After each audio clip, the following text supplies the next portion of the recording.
The Adventures of Pinocchio by Carlo Collodi. Chapter 21.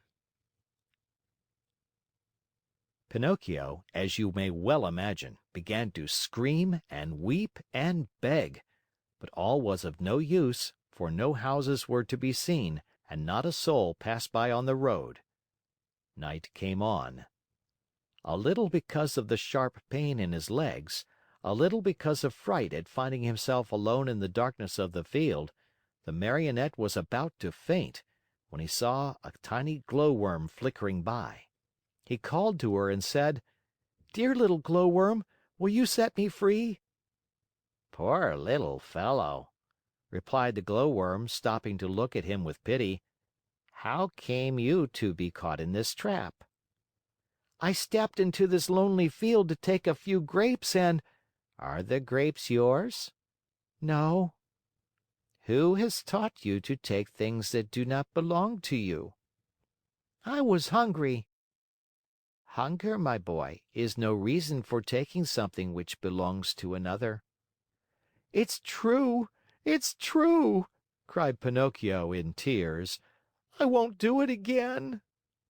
Just then, the conversation was interrupted by approaching footsteps. It was the owner of the field, who was coming on tiptoes to see if, by chance, he had caught the weasels which had been eating his chickens. Great was his surprise when, on holding up his lantern, he saw that, instead of a weasel, he had caught a boy. "Ah, you little thief!" said the Farmer in an angry voice. "So you are the one who steals my chickens!" "No, not I! No, no!" cried Pinocchio, sobbing bitterly. "I came here only to take a very few grapes." "He who steals grapes may very easily steal chickens also. Take my word for it, I'll give you a lesson that you'll remember for a long while." He opened the trap, grabbed the Marionette by the collar, and carried him to the house as if he were a puppy. When he reached the yard in front of the house, he flung him to the ground, put a foot on his neck, and said to him roughly: "It is late now and it's time for bed. Tomorrow we'll settle matters. In the meantime, since my watchdog died today, you may take his place and guard my henhouse." No sooner said than done.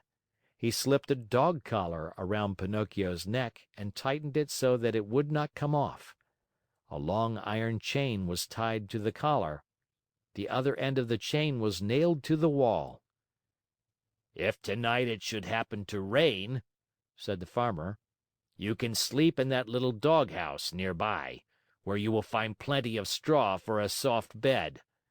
It has been Melampo's bed for 3 years and it will be good enough for you.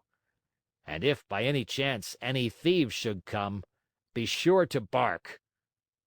After this last warning, the Farmer went into the house and closed the door and barred it.